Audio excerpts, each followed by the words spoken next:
Welcome to the Main Character Podcast, where we share a collection of personal stories to create a community and inspire real conversations. I'm your host, Brooke Taylor, and today's main character sharing his story is Hunter Mitchell. Welcome. I'm so happy that you're here. Thank you. I'm Hunter. I'm 27. I'm from Georgia. I'm currently serving in the military. I'm a Navy corpsman. So for anybody that doesn't know what that is, I am basically just the medical personnel for Marines when they go out on operations and whatnot. How did you join the military? So I joined the military actually kind of later. Most people join the military fresh out of high school, like 18-year-olds. I turned 22 the day I graduated boot camp. Okay.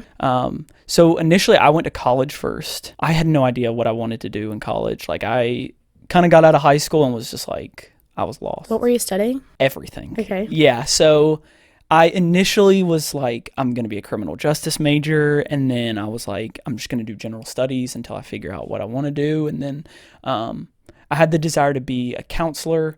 And so I was thinking about being a counselor. And then I kind of freaked myself out and was like, I can't do it. Like I couldn't even get through my gen ed classes in college just because I was so like hyper focused on other things. It never like took priority in my life. So finally I got put actually on academic suspension. Mm-hmm. And they were like, hey, you have to take a semester off.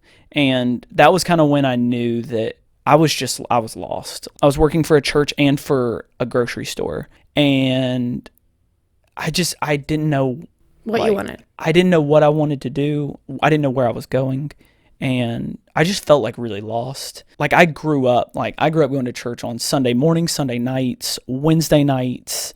So I grew up like in the church. My family, so we lived in Georgia until I was 4, and then we moved to Arizona.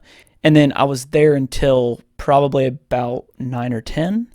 And actually when I started 5th grade, we moved back to Georgia. Okay.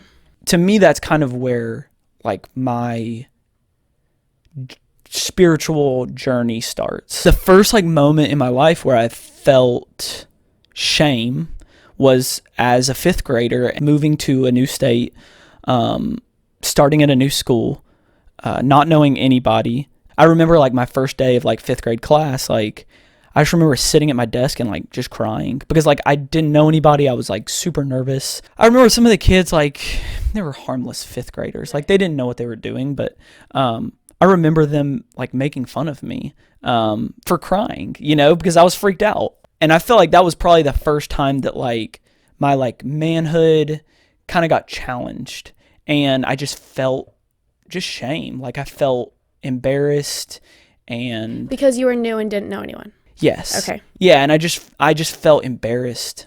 And out of place? And out of place, yeah, for sure. After that, I had this moment where I kind of realized like I'm never gonna let this happen again. Like I will do whatever it takes to fit in.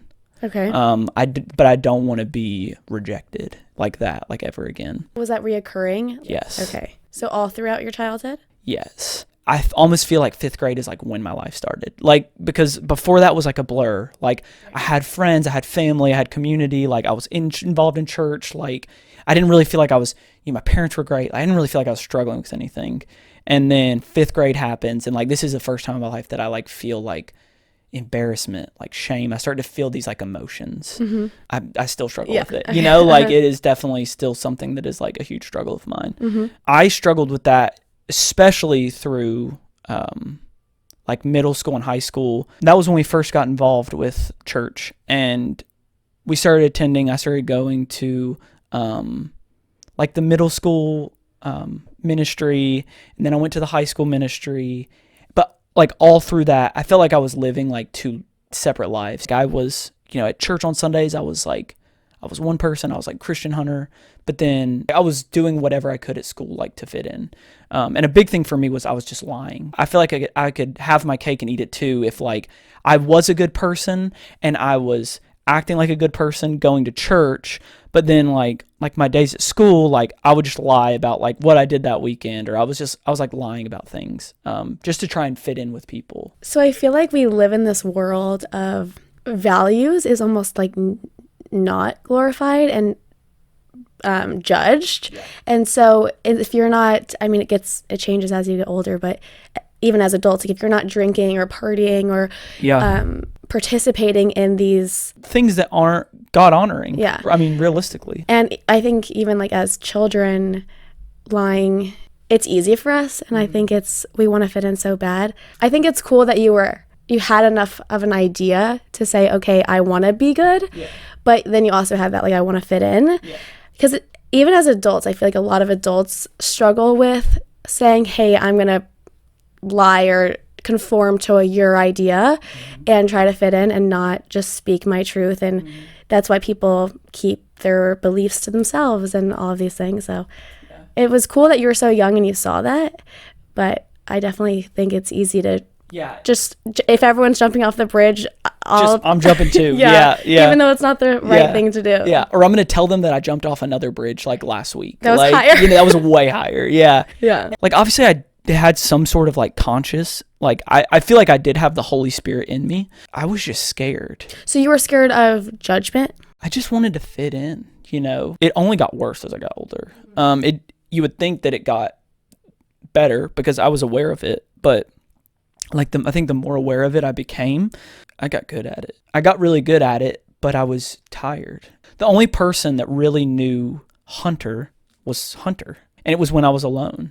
And God. So basically from 5th grade to 12th grade, you're living two lives? Yeah, 100%. I'm not really living two lives. I'm living one life and I'm telling people I'm living another. Well, and I was in a point in my life where everybody's figuring themselves out. Yeah. And I still suffer the consequences today of like, there's a lot of me that I still don't know myself because the time that people were figuring it out, I had no clue who I was. I was pretending to be 1,000 different people. Let's go like back to like freshman year of high school. I got asked to go on a mission trip and this is when it gets like really bad. I found myself on that trip, and just like who I was, in the sense of like that I could be funny. I could be fun. Like people liked me, right. That was my biggest fear. I mean, it's still my biggest fear to stay is like, do people like me? During these trips we went into these, we had small groups, and we did these things every night. They were called one-on-ones. And it was where you just sat across from somebody and you just, both of you like talked about whatever you want to talk about. But like the point was to tell your story. Okay. And like really share like your heart. And I remember listening to people's stories and thinking like, wow, like they have a crazy story. Yeah. And like, I remember thinking to myself, like, I've got nothing. Like, I've had a pretty good life. Like, I've grown up pretty much always knowing Jesus. My parents have been pretty great. Like, yeah, I got made fun of by like some kids in like elementary school. Like, so what? I just remember thinking like, I wish that I had a story. Like, I wish I had a better story. Yeah. And so the next year, when I went back to Brazil again, I decided that in my first one-on-one that I was just going to lie. And I was just going to make up a story from like other people's stories that I had heard. Wait, really fast. The first time you go to Brazil, in what way are you, like, how are you impacted on that trip? That's where I kind of like got a confidence in myself. But rather than using the confidence to like just be who like you are, who I am, I used it on my next trip to continue to like, hey, I've gotten pretty good at lying, like in like the secular world, like with my friends at high school. Like, I'll just lie to these people. Like, I want to have a cool story. Like, I'm going to come up with a cool story to like tell these people. I don't even remember feeling bad for lying. Like, it became part of you. Yeah, it just became part of who I was. I wasn't getting anything from it other than like this confidence boost. Yeah, not even a confidence boost, just a momentary feeling of acceptance, right? Like I was just searching for like any little bit of acceptance that I could get. I was like, I'll take it. I'll take acceptance in any way I can. I knew that it was wrong, and I kind of stopped doing it. I'd gone on 2 more mission trips after that, and I didn't lie in like my one-on-ones or anything.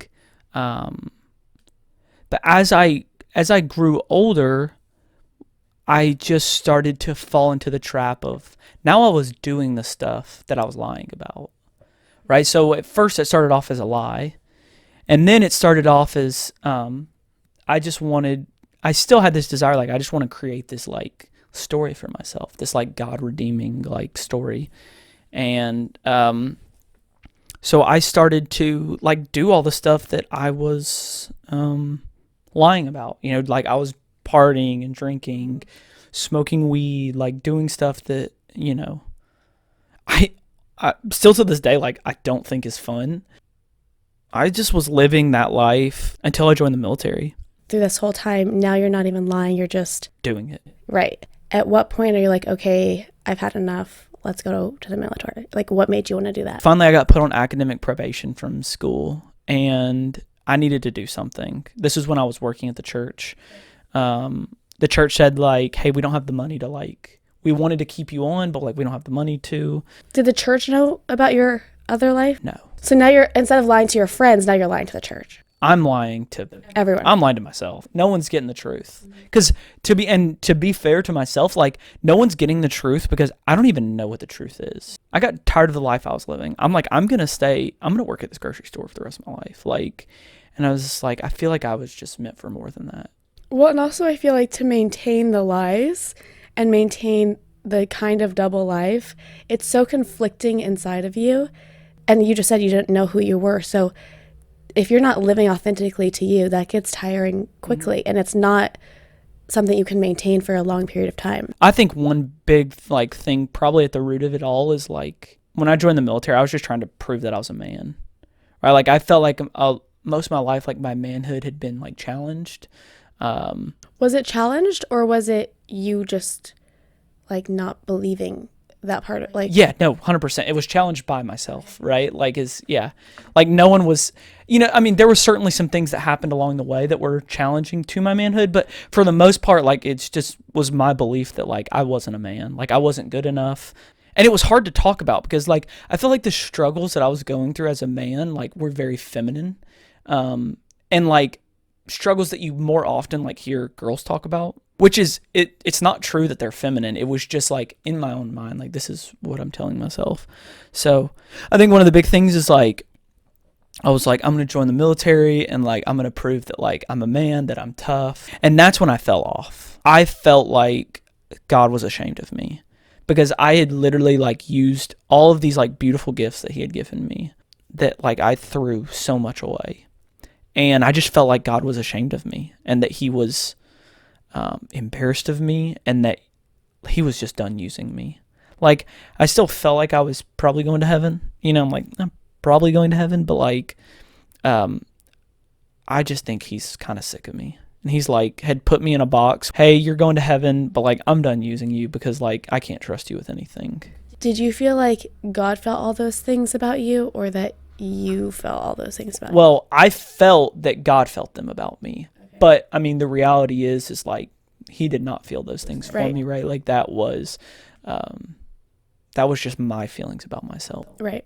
Yeah, so that was when I moved out here, and I spent really my first like 3 years out here. I mean, I was drinking, partying, I was racking up credit card debt. First time I had sex was in like right after I got out of boot camp. Mm-hmm.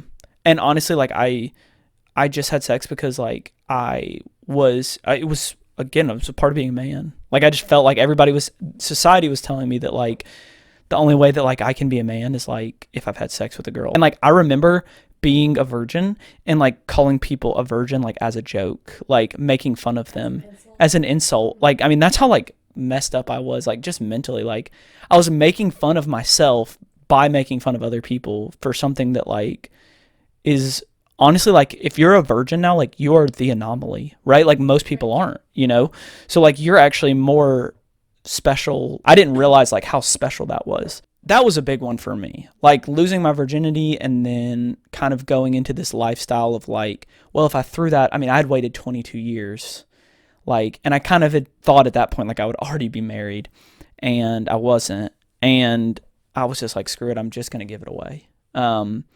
And then after I gave that away, like, I think it was just all downhill from there. When you were partying, were you finding fulfillment in that? I was just trying to create at that time what I thought was a good story, and like a good story to me was like, oh, these funny nights where like, I have all of these stories that 3 or 4 years ago were hilarious to me. Like I would tell them with my buddies, we were sitting around the campfire and I'm like, that's funny.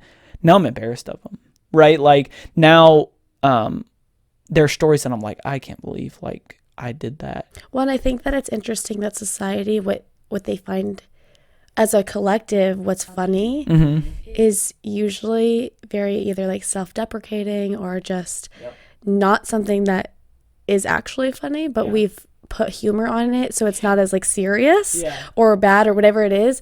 And what's actually funny, it's almost like too innocent and people don't think it's funny. And so we were set to leave for deployment in November of 2020. And so in July, we had to do this thing, and it's an exercise where we're deploying on a ship. And we had to do this exercise where basically you just get on the ship and you get acclimated to the ship for a couple weeks. And through it, you also have to do a training exercise where you practice like your operations and like completing a mission. We use these things called AAVs, which most people probably don't know what that is. It's literally like a big green box that moves in the water and kind of floats. During one of our training evolutions, one of the tracks sank and it killed 9 people inside of it. So it could have easily been your. Yeah, and I could tell you like there was there's 12 different ones, and we were normally always in number 8. And they had told us the day before that we were actually going to be in number 5, and we were like, hey, we're normally always in number 8. Like, can we just keep in number 8? Like, we know the guys that work number 8. Like, we want to stay in number 8. And they were like, yeah, you guys can go in number 8. And then number 5 was the one that sank. Yeah, it could have easily been us. And I remember the feeling of we got back on the ship and we didn't know what had happened.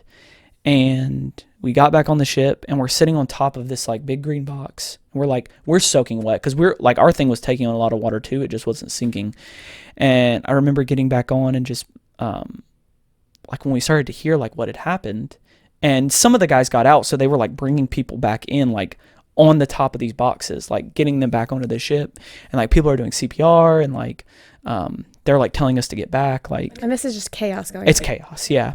But my first thought was like, I was just thankful that like it wasn't me. I didn't care that it was like other people. Like, I mean, truly in my heart, like I did not care that it was other people. Like I was just thankful that it wasn't me. And I felt convicted, like that I'm just like, I was just happy that I wasn't dead. And I felt like a lot of like weight and conviction for that. And that was like, for me, was really the moment where God started this like huge work in me. It's time for you to step up because I need you. Did that give you any fear? Oh yeah. Like going to deployment, I was like, because now I have this realization that like I'm afraid of dying.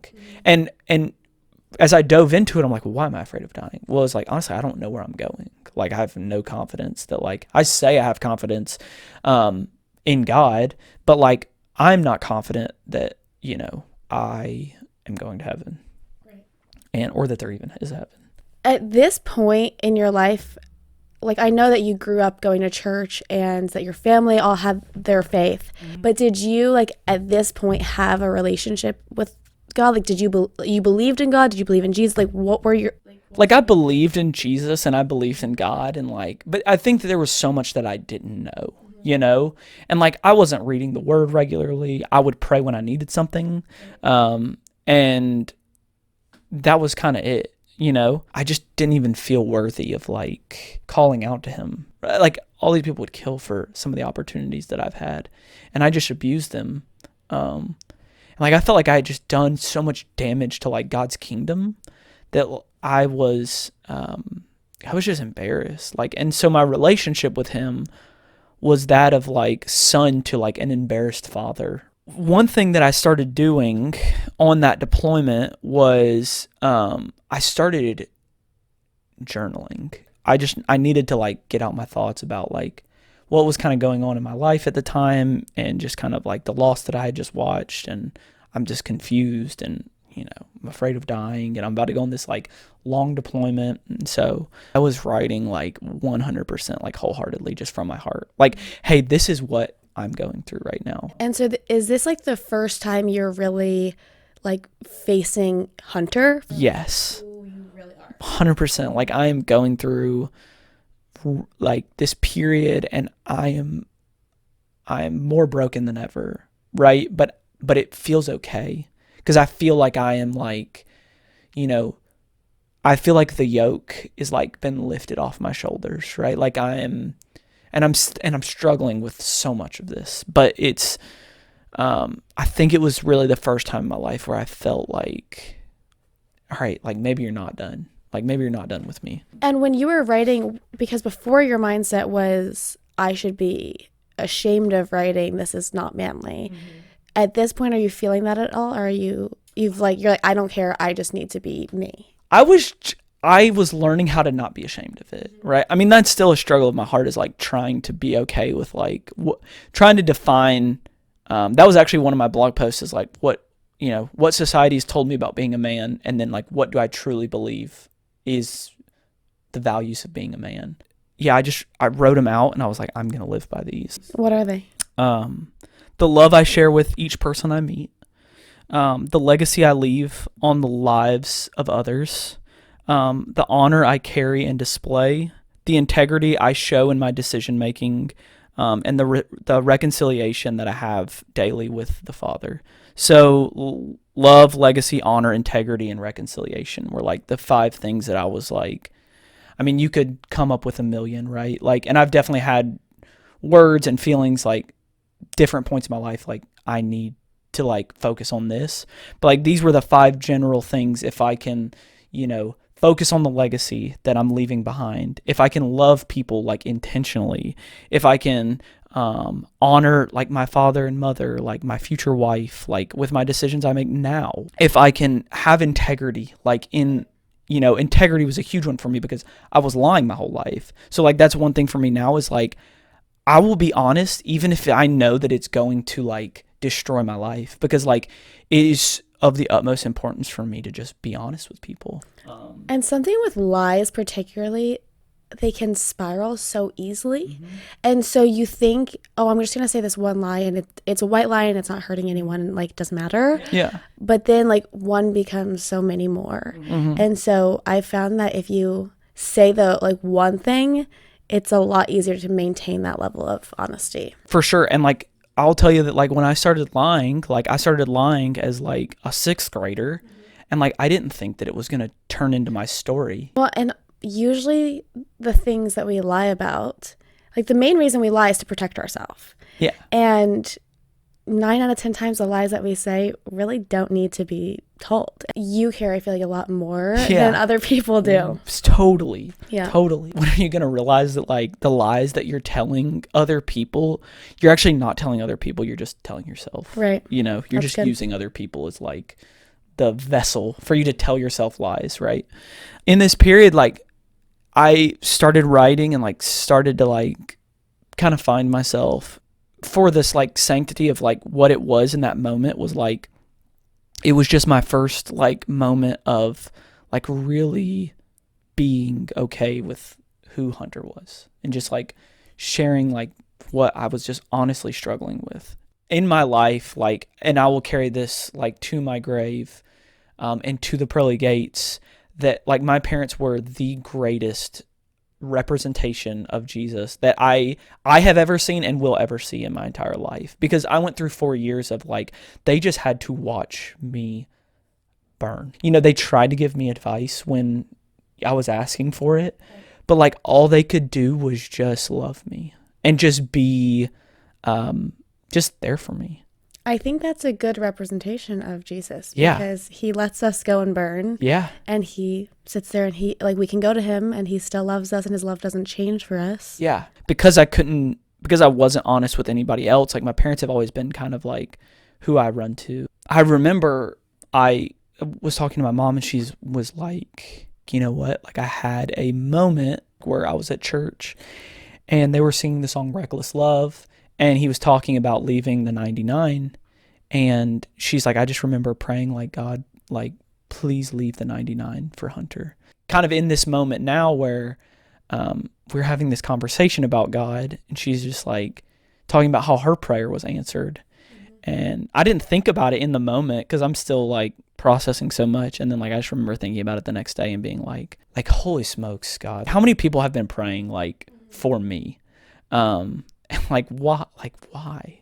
Do you feel like with lying it was was it just okay, I'm going to stop lying, or did it take you time to like retrain yourself to be honest? I have to set up like a safeguard for myself where it's like basically if I lie to somebody, and I can't tell you that I'm perfect at this, but pretty much if I lie to somebody, I try to admit that lie as soon as possible, right? So like sometimes I'll lie and then I will literally look at someone and be like, wait, no, that was a lie. Like, I don't know why I just said that to you. Like, because sometimes it's just like a natural instinct. Yeah. And then sometimes like, I'll give I may have like 24 hours, like where I'm like, like, hey, I lied to you yesterday about that. Like, and I don't know why I lied to you. I also think in terms of, we were talking about like fitting in, lying is so normal. Yeah. And even to people, like questions like, how are you? People always say good, right? And no, like people ask the question expecting a lie. Like people are not asking with the intention of really knowing. I mean, for the most part. And even now in the society of like ghosting, and people are not held accountable at all. Yeah. And so lying is just like, oh, okay, it's normal. To me, it goes back to integrity. Like it's actually not about like, it is about the lying, but like, I just feel like a lot of people have lost their integrity. Well, now it's almost like when you're actually honest, like if someone said to you, how are you? And you were honest with them, that's almost seen as like the rarity. Yeah. Like you ask somebody and they're like, not good. And I'm like, well, and it's almost annoying sometimes.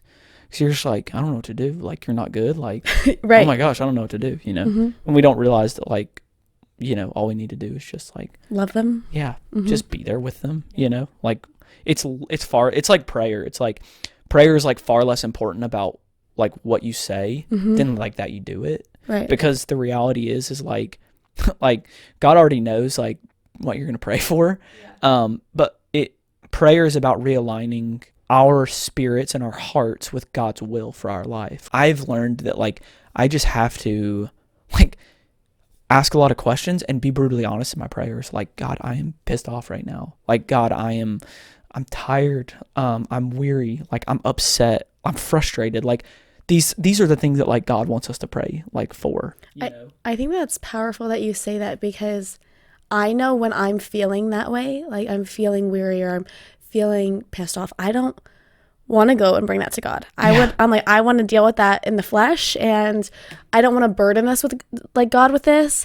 And that's what he wants us to bring to him. And I think that's where like ego comes in, and it's, I know better. Like, I'm going to deal with this myself. I got this. And it's like, no, I don't. Like, he's the one who's going to fix it. Yeah. And he, even your point of like, he knows what we want. Like he already knows our whole life. He knows that we're struggling. Like he's not going to just find out about that for the first time when we're like, hey, God, we're struggling. Like, he knows. Yeah. But for us to go and sit and act and say, okay, like, I'm realigning and I'm admitting it to myself, because I think that's the hardest part. That's what it is. Yeah. It talks about in the Bible, like when we pray, like it goes through the Holy Spirit, and like it is presented to God like in this way. You can't pray wrong. Like, you actually, like, I don't believe that you can pray wrong. It's kind of a humbling experience. Like, it forces us to sit with it, because I know it's so easy to just like keep going and almost not face it. Yeah. It's like, okay, I'm going to admit to this and say it out loud and like give it to you and surrender it. And that is, I mean, us being obedient and what he wants from us. Yeah. That's the hardest part sometimes. Yeah. No, yeah, absolutely. I just start asking the why behind stuff. It's like, hey, why do we pray? Like, and like, what did Jesus teach us about praying? Like, don't pray like the people that just pray to be seen that they're praying, and then don't babble, like, because like your Father already knows what you need before you even ask for it. Considering like how complex people make Jesus and God, Father, Son, Holy Spirit, like Jesus was just like very, very simple. Like, he was not a complex man, Well, and I think it's good that we're talking about how to pray Yeah. because it's so intimidating for so many people. Mm-hmm. And I think what's intimidating is being humble and Yeah. surrendering it. But it's not that complicated. It's just a conversation and saying what's on your heart and being honest with yourself. And there's not a wrong way to do it. Right. I mean, our idea of manliness is just like so skewed, you know, because of what the world has brought to it, you know? And I just had to really answer the why of like hey, the what and the why, like what do I truly believe like is a man, you know? And like for instance, like one thing I did, it was part of Stephen L. Covey's book, The 7 Habits of Highly Effective People. One of the first things you do is you write a eulogy for yourself. And oftentimes when you write a eulogy for yourself, you realize that the things that you want people to remember about you are not like how cool you dressed or like the car that you drove. How much money you made. Even the most, can tell you that even the most successful people on planet Earth, like, would not tell you that like that's what they wanted to be remembered for.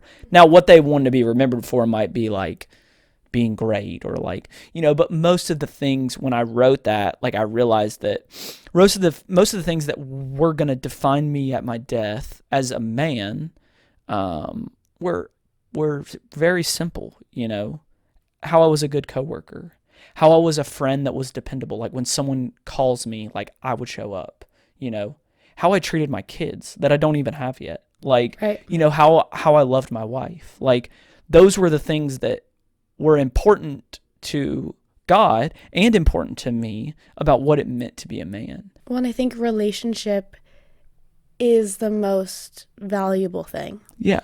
And our society makes it so backwards about money and status and all these things. And you see it all the time, the most successful people are the most miserable. Yeah. Because there's no fulfillment in that. I feel like the relationship and how we're loved and how we love, that's where we get fulfilled and that's where we feel joy. And like when you think back on your life, you're thinking about like these special moments. And those are always about the people you're with and the experience. I mean, sure, you can think back to the time you bought your car, but that like those things are novelties and they wear off. Like you buy one car and then you want another one.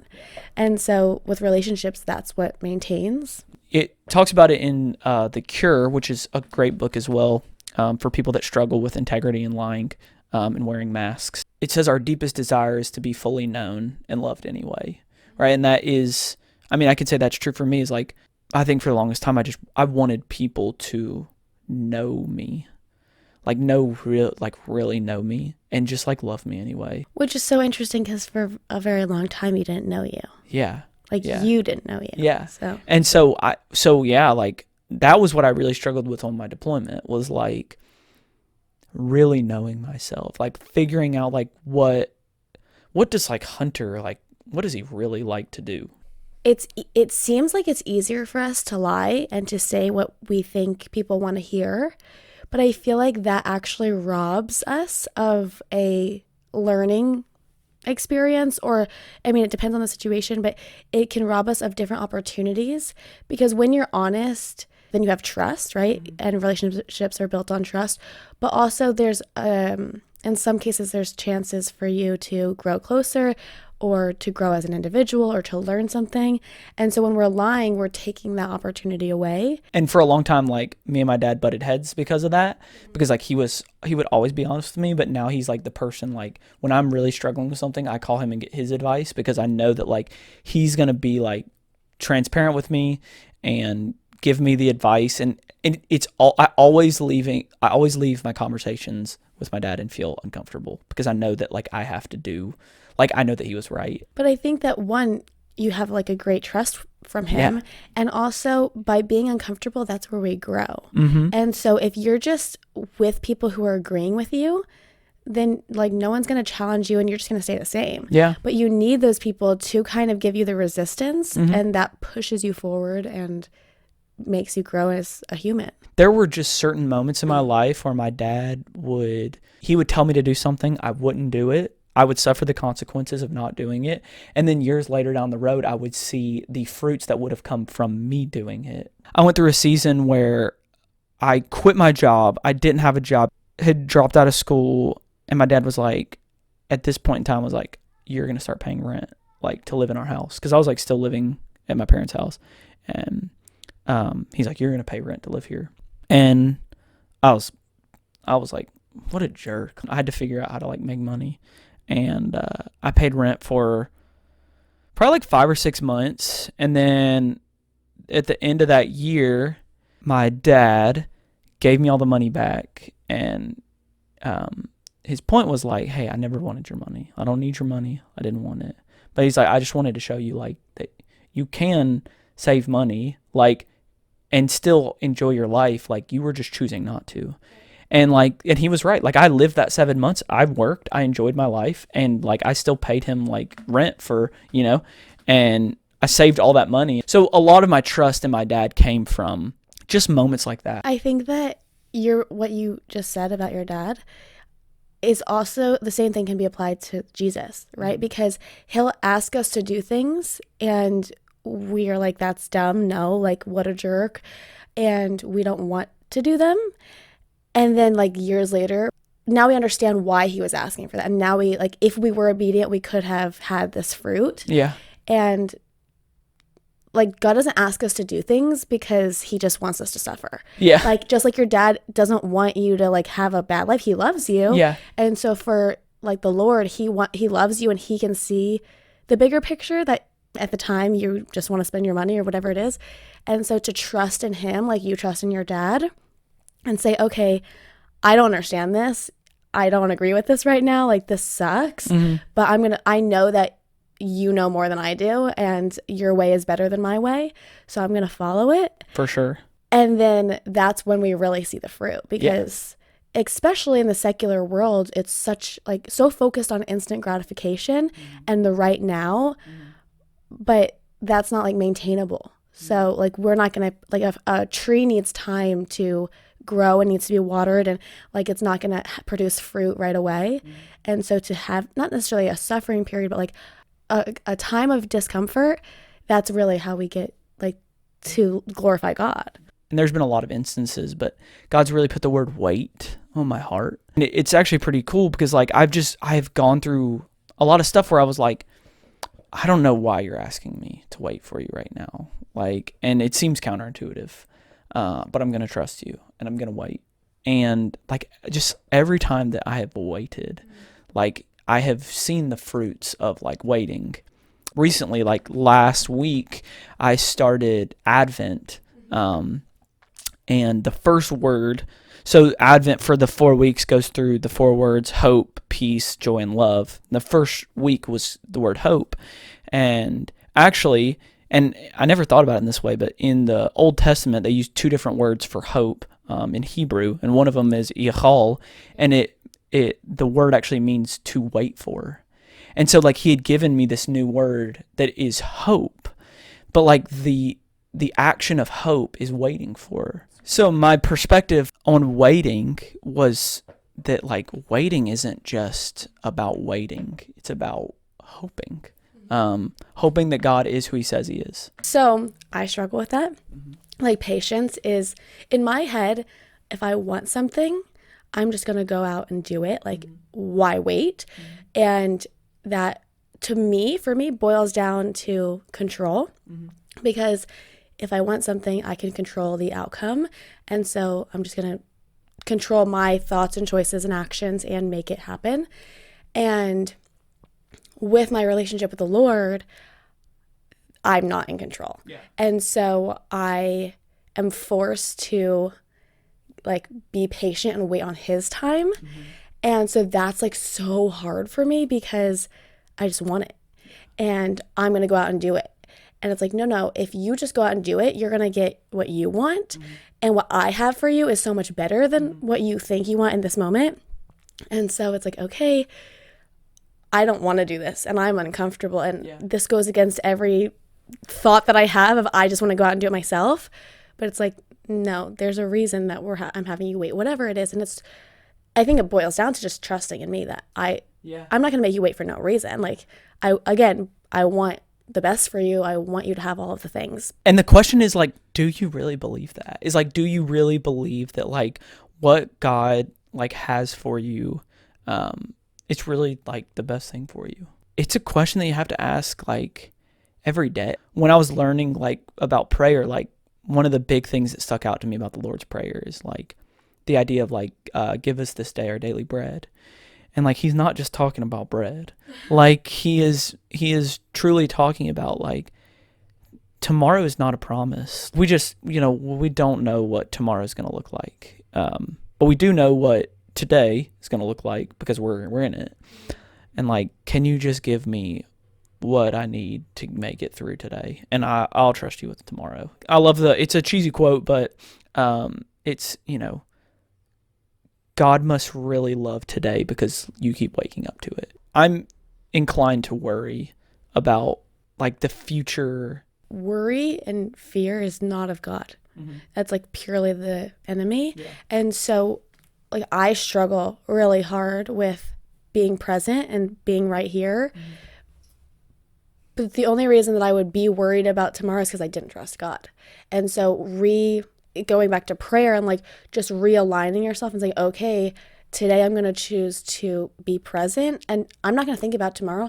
Obviously, like, you have to plan and, like, prepare, but I'm not going to worry about tomorrow because it's not of God. And I know that God's got me.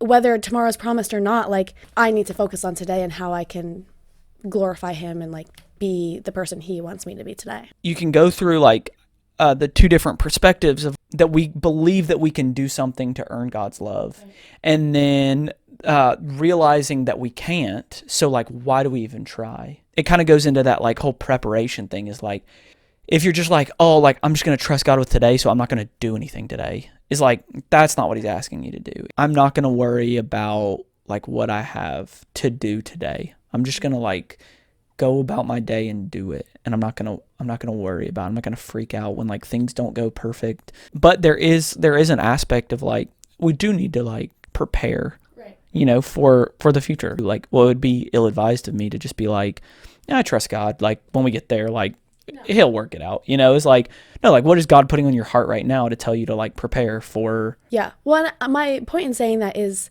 not to say do nothing. I actually was just listening to something about how, like, we are not put on like this planet just to, like, fall in love with Jesus and then die and go to heaven. Yeah. Like, he put us here to, like, glorify him and to do his work and to live. Like, he doesn't want us to just die and go to heaven.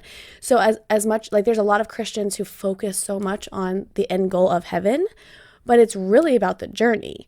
And just like with Jesus, God sent Jesus, like, knowing that he was going to die and that was the end goal. But there was so much that happened in Jesus' life that was just as important as him dying. Yeah. And so I think that sometimes we can lose sight of that.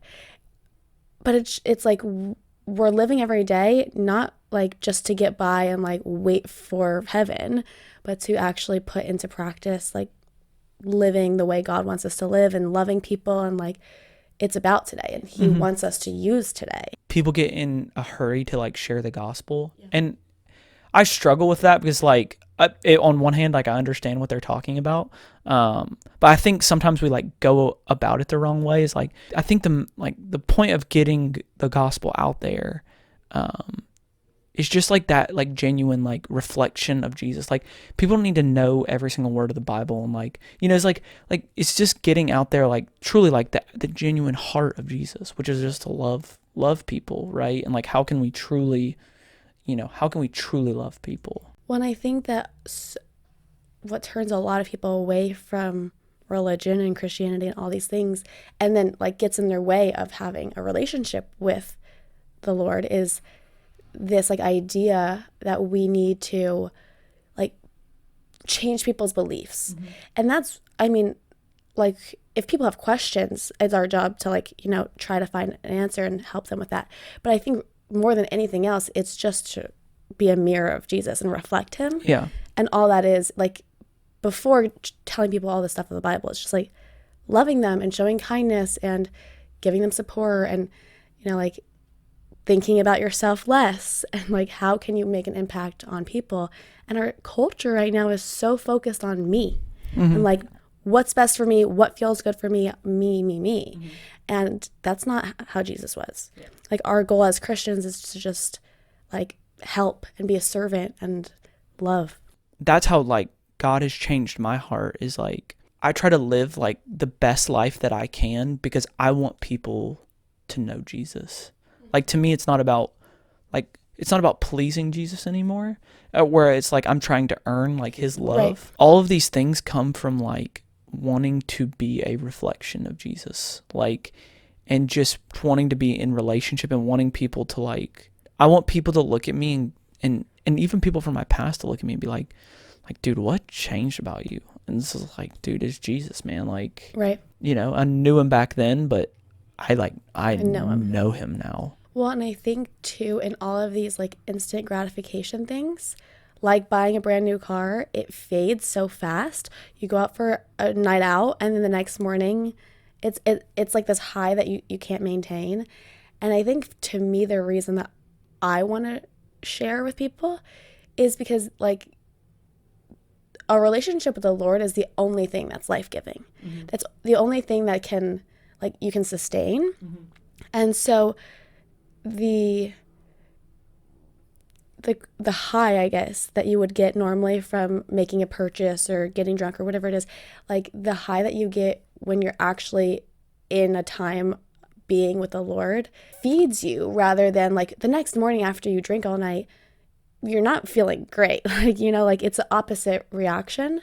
So I want to share with people because like, hey, this is the best thing that like I've ever tasted. I want you to experience it too, because I know what it's done for me and how it's changed my mind and how I see myself and like every aspect of my life, my relationships. And I can see you struggling. Like I want you to experience the same thing. Yeah. And you can have this too. Like it's not only for me. Like you can have this easily. Like you don't even have to change. Like all you have to do is like get to know him. You get preached these ideas of like, hey, I need to change this, or I need to change that. And the reality is like, are we not confident enough in God that like when we push people into a real relationship with our Heavenly Father, like I have no doubt that like he's going to do all the changing. Yeah. And like I experienced that in my life is like people have just done a good job of pushing me towards like my Heavenly Father. They did nothing to change me, but like the Holy Spirit changed me to where there's like things in my life that like I feel free of that. Like I never thought that I like lying. Like I feel like I know that like the devil lurks around every corner, like, and he is ready to pounce. Like, and I've definitely had some experiences like where I'm like, all right, I need to be careful. Like, you know, because one lie leads to another. But I do feel like I feel freedom from it. And I don't think having a relationship with the Lord is about being perfect, like never sinning. And it's definitely not our job to be like sin managers and like tell other people what they can and cannot do. And like judging people is like why so many people don't like Christians. But it's not for us. And it's not for us to like shove it down someone's throat and like change their beliefs. Yeah. Like by being a reflection of God, people will ask questions and people like, what are you doing? Like, I want some of that. That's how like, that's what changed my life is I saw other people and I said, I want that too. Yeah. But it's more so just like encouraging them, supporting them like your parents did for you and giving them like, especially because the like secular world is so far from that, then you become like different than other people. And it's like, people trust you because you're not gossiping, right? And like whatever it is, like people can come to you and like all you're doing that is like just loving them and then giving them the room to like experience what they're feeling or whatever it is. And that's like people are hungry for that. People want those relationships. Well, and I think realistically, not just in faith, but like you can't help someone who doesn't want to be helped. So like you can try your hardest, but like realistically them and like the Lord is the only one who can change them. So if they want to like behave in whatever way, like that has to be their choice to stop. Like, your parents could like pray all they wanted and say like all the right things to you, but that wasn't going to stop you from lying. Like you had to have that realization on your own. So I think that for us to like show people a better way and encourage them and say like, hey, like, I see you're struggling, like this could be a better way, versus like shaming them and making them feel guilt. That like nobody's gonna, like, if you're feeling guilty, then you're just gonna want to like hide and not be honest. Yeah, just asking, like, I think the best question you can ask somebody is like, hey, what can I do to help? Yeah. Like, that's like, what can I do to help you? Like, I don't, whatever it is. It could be picking up groceries. Like, it could be what can I do to help you? Like, genuinely, what can I do to help you? And I think that question is so, like, people don't ask it enough because everyone is struggling. And the reason I wanted to have this podcast is because nobody talks about their struggles. And so, like, people need help, but 9 out of 10 times they won't ask for it. Yeah. But so I guess my question for you is, like, knowing what you know now, if someone was in your spot where they're like struggling with identity and like just wanting to people please and not knowing who they were, like, what would you tell someone like yourself 5 years ago or 10 years ago? I would say that you can't lose what you do. People are like realistically like never gonna remember what you say, but they will never forget how you treated them. That's what I mean by that. Jesus is not remembered for like what he said, because like I don't want to be a heretic, but like Jesus didn't say anything that profound, like, right? He lived profoundly. Like the way that he lived his life, people are like, dude, I want to follow this guy, because like what he's doing is blowing my mind, right? But like he didn't say anything that was like, whoa, right? Like he lived it, right? And so if I could just like go back to tell myself something, like when I was joining the military, I would just remind myself of that fact. And then even to someone who's like too far gone from that, like has already made those mistakes and messed up, I would just remind them that like I am learning every day that like your pain has a purpose. Like what you are feeling right now and like what you're going through, like you cannot mistake that like God, like I promise you, like he will use it later down the road for something that like you can't even, Yeah, we can't see the big picture. Yeah. Well, and our pain becomes our testimony, right? So like when you've experienced it, you can help others with it. Yeah. And so again, that's like what this podcast is about, because most likely the pain that we're going through, we're not the only people who've gone through it. Yeah. And so our story is unique to us because nobody's lived the exact same life as us, but the pain and the like experiences broken down are not unique. Like, I know other people have struggled with wearing a mask and lying and all these things. Yeah. But how many people have you told about this? Like now maybe that you've like realized it, but at the time it's like you were struggling so much with it that it's not like, oh, I'm going to go talk to someone like, how do I stop lying? Yeah. So I feel like by having the conversations, it's like, oh, it's actually okay to talk about it, and we're not alone in it. Yeah. And we don't need to feel shame about these things. Like it's not even about our past, like what we do going forward. Yeah. And that we can't earn God's love. Like he already loves you. Like if you're listening to this, he loves you. Yeah, 100%. You just have to like way more than than you can even like comprehend. I was listening to a song this morning, and I've listened to the song so many times, and today for some reason I just like heard a different verse, and it's like, no one will ever love you more than he does. Especially like I know that you're like focused on like wanting to find a wife, and I want to find a husband. Yeah. And I like get so fixated on that, and it's like, wait, no man, no human, even my parents who like birthed me will never even like remotely come close to how much he loves us. And when I thought about them, like I'm like chasing after finding some guy to like love me and be my husband, which I want and is important, but like why am I not spending the same amount of energy like chasing after God who already loves me so much more than that? Yeah. So that was like a slap in the face. That's a wow moment. Like, no. And I just recently like came to the point, like I am single, I am 27, and like, I'm okay. Every season we're in is needed. Like if you actually think about seasons outside, it's like you need the like spring and the rain in order to have the fruit. And like we need all of these seasons.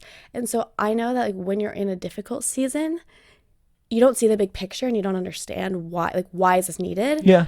But I don't know of very many like situations where like later on in life you don't look back and you're like, oh, this makes sense now. Like, Yeah. almost every time you're like, oh, I get it now. Yeah. And so like he will use whatever you're going through, and he wouldn't give you anything that you can't handle and that like you wouldn't learn from.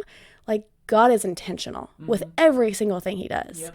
So there's no mistakes. And to me, this is like more of a recent like really understanding. I knew it, but like really believing it, that like if he doesn't make mistakes, then everything I'm experiencing is for some type of reason. And I can sit with that a lot more comfortably than before. It's like, oh, this is a mistake, something's wrong. And then it's like comes on us and like we need to do more. And it's like, no, like there's a reason for this. And we just have to sit in that and trust in it. And it's painful, but it will be used. And sometimes like we make mistakes, but like God uses those mistakes, like that's when he uses them to guide us back to like what his true like. Well, and like we make the mistakes, not him. Like for me is like one thing when I was like in college when I was younger, like I always had the idea that like I wanted to be a counselor, but then I just like freaked out and I was like, dude, and again, it was like the moment that I was living in that I'm like, dude, I am like being so dishonest with myself. Like I can't, like I'm not capable of doing this. And then here we are like 5 years later, and like I know exactly, like that is exactly what I want to do with my life. He can always realign us to like, and because I have that feeling, I know that it's like from God, because like he can always realign us to like that purpose that he had for me years ago, right? That like, but I hadn't been through like what did I needed to go through yet to like I will be so much better of a counselor because of what I've been through over the last 5 years than I would have been, back then. Well, and I think it's funny you say that because I went to school for entrepreneurship and I like knew I wanted to have a business. And I started a podcast like 2 years ago, and I had no why behind it. It's so interesting with this particular brand because it's like every idea I've ever had wrapped into one.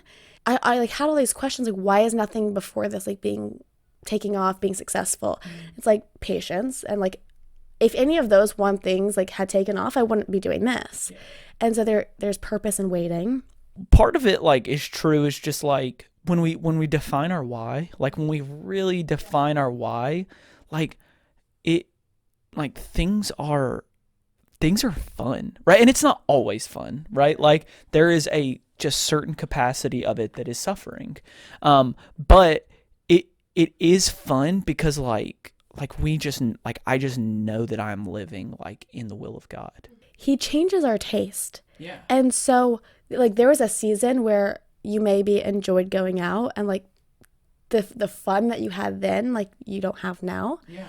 And so it's funny how like he really changes what your tastes are, and like he doesn't put something on your heart for no reason. Like he created us, every part of us.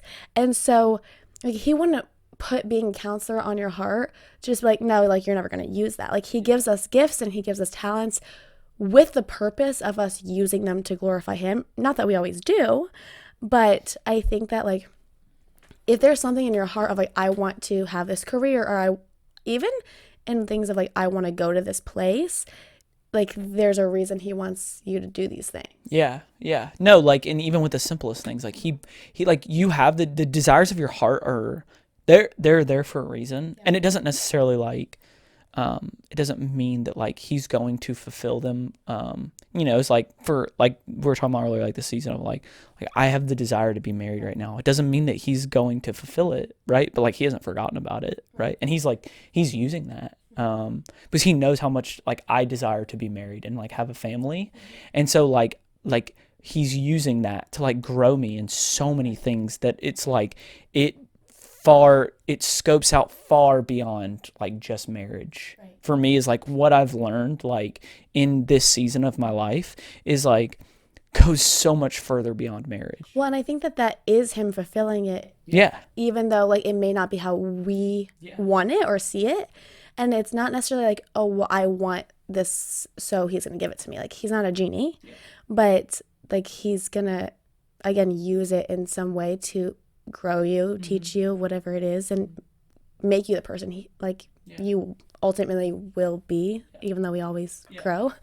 And you'll realize, like we talked about earlier, is like you'll look back and like I know that in 10 years, 15 years, whenever, like I'll look back, like I'll be married, like maybe, but like if I am married, it's like you look back and you're like, thank God, like thank God, like I did not marry her or him or whatever. It's like, thank God, like that he brought me here. Well, and I think that goes back to being patient and like being where we are now. Yeah. Because it's like we don't need to worry about getting married, because if that's like where our heart is and like our desires, like if we trust God that he will bring the right person in our life, in 15 years are we going to look back on today and be like, I should have worried more about. No, it's like I should have just trusted and like been more present. I feel like most people, when they're like old and dying and you ask them like their biggest regrets, it's not usually about like, I wish that I worried more about this, but it's like, I wish I was present.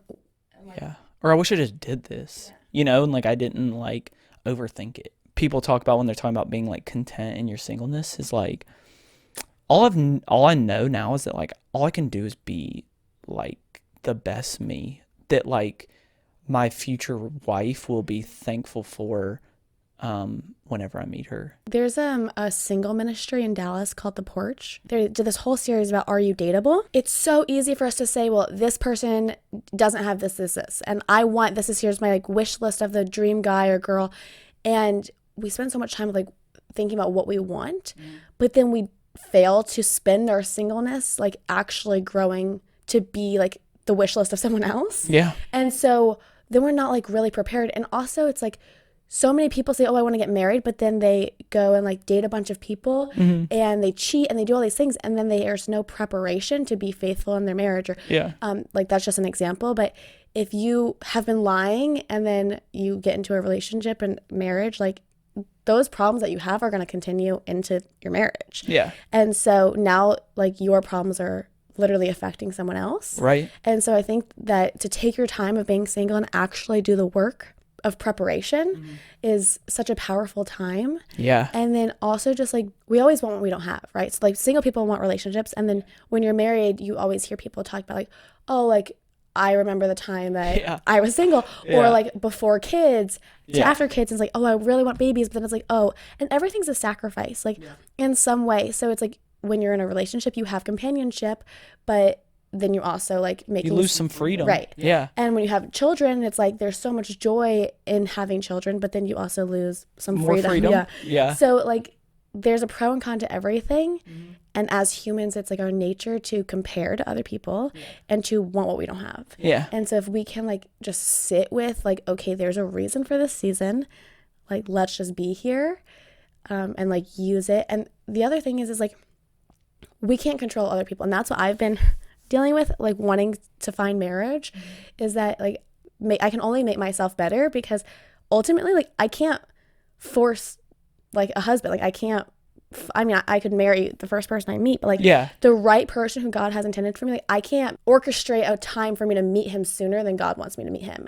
And like I can't rush that. Like I literally just have to sit here and wait for God's timing. Yeah. So that's frustrating for me, because I like to just go out and do it. But like knowing like, okay, I can't control my future husband. I don't know what he's doing right now. I don't know anything about him. So I just have to like wait and be the best future wife I can be and like make myself into that person. Yeah. And but you can do one thing for them, and it's just pray for them, and like I very consistently like pray for my wife, and like it's amazing because I've prayed for her for a while, but like the way that it's changed over the years of like, and like even like writing her letters, like I cannot wait for her to read the letters that I wrote when I was like 14, 15, and like compared to the ones that I write now. As a woman, like if I met a guy and he's like, I've been writing to you, like I never knew you, but like I've been writing to you, that would be so special. Again, like perspective is like other people can like make fun of that or like put that down. But even what you were saying about like being a virgin, like there's certain things that are like nobody does that. Yeah. You know? And so like because of the rarity, it's so special. Yeah. And I had this thought before, but when we were talking about like what makes a man and like masculine and things like that, it's so interesting because it's so subjective. Like how men in America are versus like men in Indonesia or like men in China. Like their culture is so different. So like the standards and expectations are so different. And if something is like subjective and can just like change with the times and the trends and like what people feel like believing that day, it's not really truth. Yeah. And so what like the only thing that's really truth is what God said and his word. Yeah. So I feel like if you can, not just with being a man, but like on anything, on any of your beliefs, like if it's trending and like what's popular right now, like that's just going to change. And it's not like you can't build a life on that. Nope. And so it's like build a foundation on the word that's never going to change. It has proven to never change, and it will never change. And like the Bible, like the word of God, like does not go out of style. Like it will not, you know, like some people think it does sometimes, but like the reality is like it will never go out of style. Well, and if people are thinking that it's out of style, like they're not reading it right. Yeah. Because people say the Bible is alive and it changes. And so like it's really about the perspective of like, sure, we're not like living in those same times, but the underlying message like can still be applied because the human nature hasn't changed and it's not going to change. Yeah. So God will create something and then like he declares that it's good. But like God saw that it was good before it was finished. And so one of the realizations I had in my life is like, can I see the goodness in something before it's finished? I would challenge everyone like to look for, especially like in the season that we're in now, is like, can you find the good? Like if you take your like darkest time, like your hardest time, can you find the good in that? Yeah. Because like there is good in everything. Yeah. If you look through the lens of like Jesus, you can always find the goodness like in your mistakes. Okay, so your verse. What is it and why? My verse is Romans 8:18. Our present sufferings are not worth comparing with the glory that will be revealed in us. It's a verse of hope. It is very hopeful. There is joy in your suffering, which sounds like ridiculous, you know? But it's true. I mean, I wish I could go back and like tell myself like, hey, you idiot, don't lie, you know? Like, don't go down this path. Like, you know, I wish I could go back and encourage that little boy in 5th grade. Like, just be like, hey, buddy, like this, you're not, like, this isn't even going to matter, you know? Like, just like, don't worry about what these kids are saying to you, you know? But I can't go back and do that.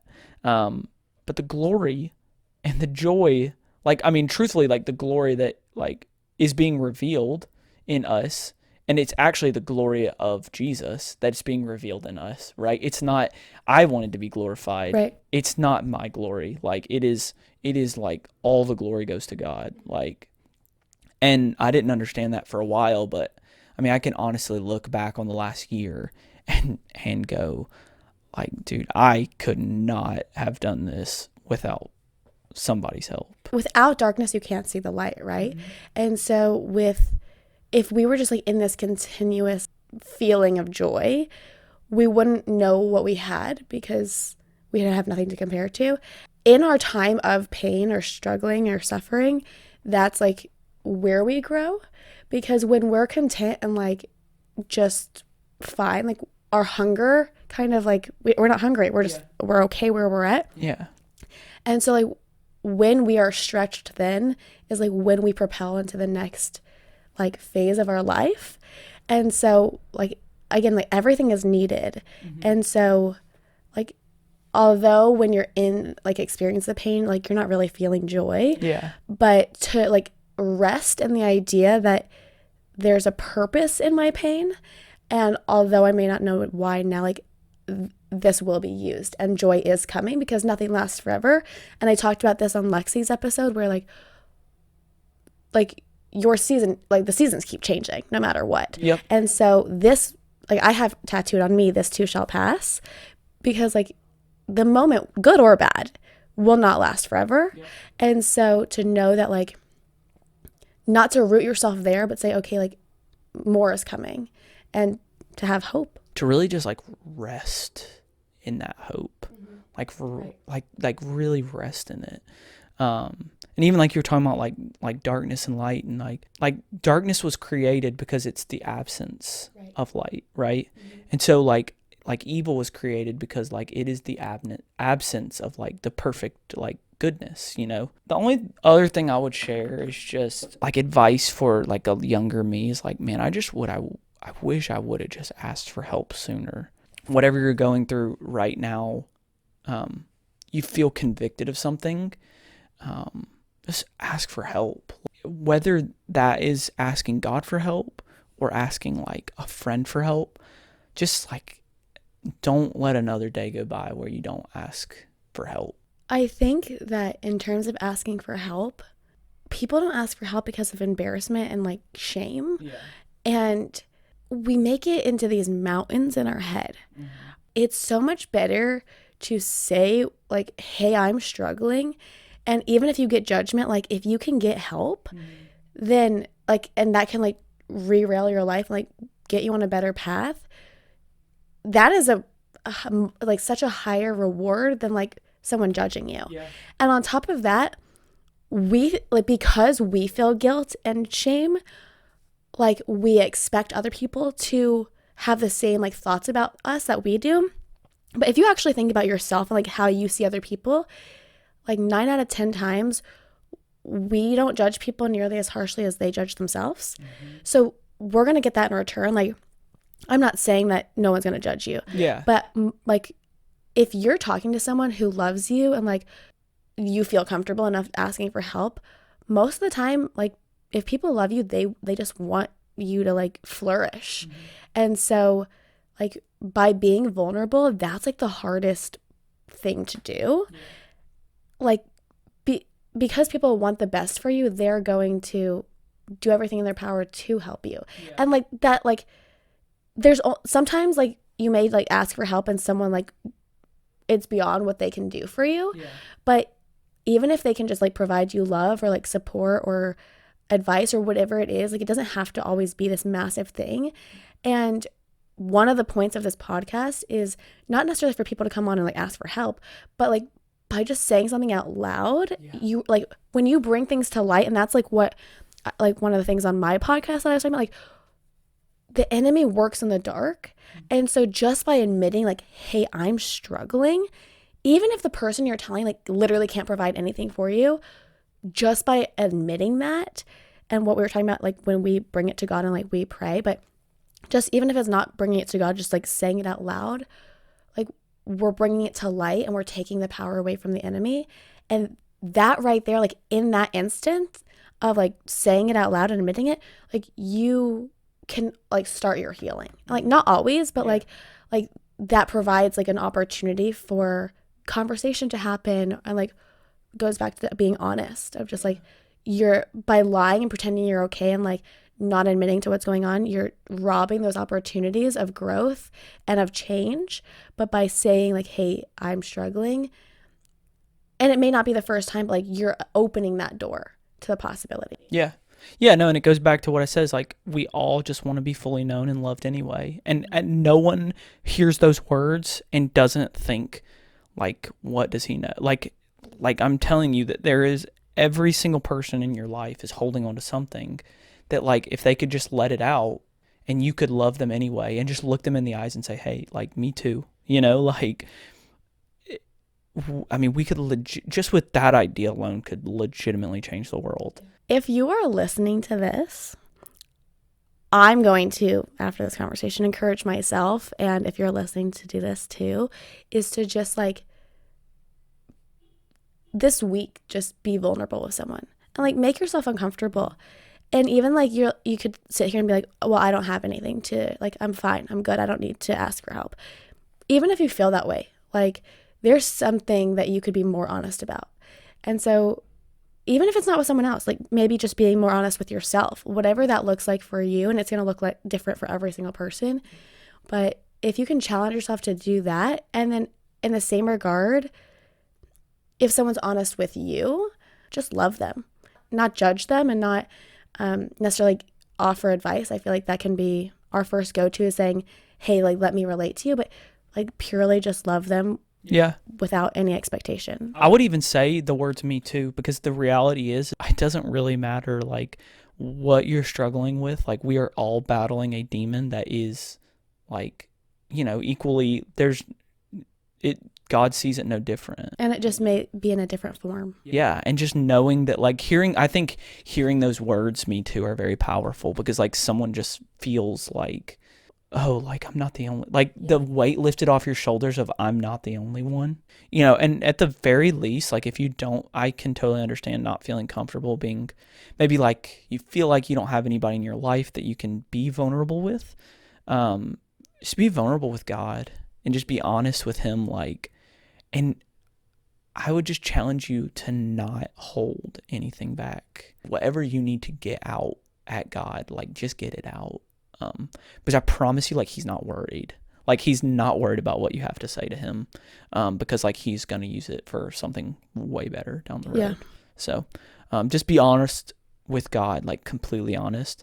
And then also, if you feel like you're in a moment where you don't have anybody that you feel like you can honestly be, and I totally understand that. I feel like there are probably some people that don't have somebody that they feel like they can be completely vulnerable with. That's why I started this. Mm-hmm. Like the whole purpose in this whole thing is that so many people feel alone, me included. And it's like you can be in a room of thousands of people and feel so alone. Yeah. And like the conversations that I have, I want to have to show people that they're not alone. But it's like, if you feel like you don't have someone that you want to be honest with, like sometimes it's almost easier to say it to a stranger. Mm-hmm. And like whatever route you want to do is your choice, but like send the podcast a DM. Like, like message someone like who follows this. Like, cause like I'll give you my phone number. You can legitimately call me or text me. The whole point of the community is for us, like we're all humans and we're all struggling. Yeah. And I want to make a community that people like genuinely care and like want to show up for people, want to love on people. So it's like message someone who follows this, like, message us. Like, yeah. Hey, 770-713-9385. That's my phone number. I'm not even kidding. If you feel like you're like, you just need someone to admit it to, like, I will send you a Me Too text back. Text me, call me. There's no judgment. Yeah. Like this whole thing, the whole point is to be no judgment. Like no one's story is worse than the other. Like no one's sin is worse. Like they're all unique to ourselves. And like, me too. Yeah, me too. If someone's watching this and they want to know you more, can they follow your blog? They can follow my blog, and it's called What I'm Learning Is. And the whole principle behind it is like, hey, these are the things I'm learning in life. Just honestly, like what I'm going through, what I'm learning, whether it's a biblical principle or a life principle or a money principle. This is an amazing idea. Thank you. And I think that like this is going to flourish for sure. And I'm glad I got to be one of the first ones. I'm glad. So thank you for having me on, and thank you for letting me share my story.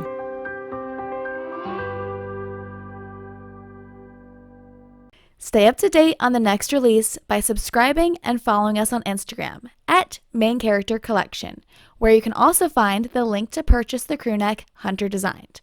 And as always, remember, your story has a purpose.